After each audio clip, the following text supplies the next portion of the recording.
भारत का पड़ोसी देश नेपाल एक बार फिर से भूकंप की चपेट में है। शुक्रवार देर रात आए 6.4 तीव्रता वाले इस भूकंप के कारण कई इमारतें ढह गई हैं और तबाही का आलम यह है कि 129 से ज्यादा लोगों की मौत हो चुकी है। अभी भी मौतों के आंकड़े बढ़ सकते हैं। मलबे में दबने के कारण कई लोग गंभीर रूप से घायल हुए हैं, जिन्हें अस्पताल में भर्ती कराया गया है। इस भूकंप में 1000 से अधिक लोगों के घायल होने की जानकारी है।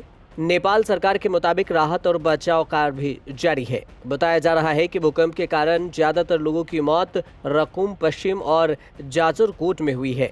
मृतकों की जानकारी रकुम पश्चिम के डीएसपी नामराज भट्टराई और जाजरकोट के डीएसपी संतोष रोक्का ने दी है। नेपाल में तबाही मचाने वाले भूकंप की तीव्रता का अंदाजा इस बात से लगाया जा सकता है कि उसका असर दिल्ली एनसीआर समेत पूरे उत्तर भारत में देखने को मिला। बिहार के पटना और मध्य प्रदेश के भोपाल तक भूकंप के हल्के झटके महसूस किए गए। दिल्ली एनसीआर में लोग अपने घरों से बाहर निकल आए और हाई राइज बिल्डिंग्स में रहने वाले लोगों में अफरा तफरी देखने को मिली। दरअसल बीते हर महीने लगभग एक बार दिल्ली एनसीआर में भूकंप के झटके इन दिनों महसूस किए जा रहे हैं।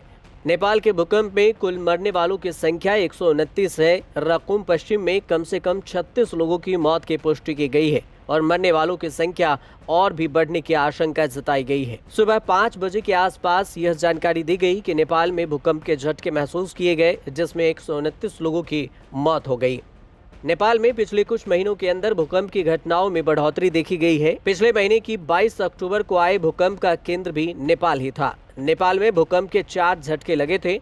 सुबह 7:39 पर भूकंप का पहला झटका लगा था, जिसके तीव्रता रेक्टर स्केल पर 6.1 मापी गई। इसके बाद भूकंप का दूसरा झटका 4.2 तीव्रता का 8:08 पर आया था। भूकंप का तीसरा झटका सुबह 8:28 पर महसूस किया गया था और इसकी तीव्रता 4.3 रही थी। इसके बाद 8:59 पर चौथी बार भूकंप का झटका महसूस किया गया था। लेकिन सवाल ये कि आखिर क्यों आते हैं भूकंप के झटके? धरती की ऊपरी सतह 7 टेक्टोनिक प्लेटों से मिलकर बनी है। जहां भी ये प्लेटें एक दूसरे से टकराती हैं, वहां भूकंप का झटका पैदा हो जाता है।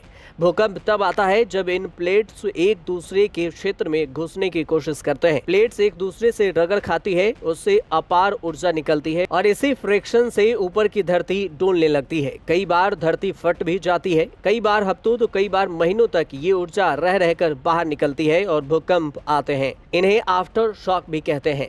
तीव्रता के हिसाब से अगर देखे जाएं कि किस रेक्टर पर कितना भूकंप आएगा और उसके असर क्या हो सकते हैं, तो 0 से 1.9 रिक्टर स्केल पर भूकंप आने पर सिर्फ सिस्मोग्राफ से ही पता चलता है। 2 से 2.9 रिक्टर स्केल पर भूकंप आने पर हल्का कंपन होता है। 3 से 3.9 रिक्टर स्केल पर भूकंप आने पर कोई ट्रक आपके नजदीक से गुजर जाए, ऐसी असर होता है। 4 से 4.9 रिक्टर स्केल पर भूकंप आने पर खिड़कियां टूट सकती है और दीवारों पर टंगे फ्रेम गिर सकते हैं। 5 से 5.9 रिक्टर स्केल पर भूकंप आने पर फर्नीचर हिल सकता है।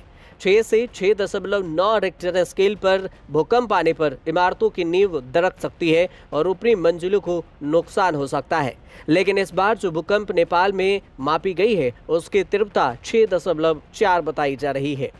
आपको ये भी बता दें कि नेपाल में भूकंप के झटके का असर भारत के मध्य प्रदेश, बिहार, दिल्ली, उत्तर प्रदेश में भी रहा। वहीं नेपाल से सटे उत्तर प्रदेश के कई जिलों में अलर्ट जारी किया गया है। ब्यूरो रिपोर्ट, न्यूज़ तक।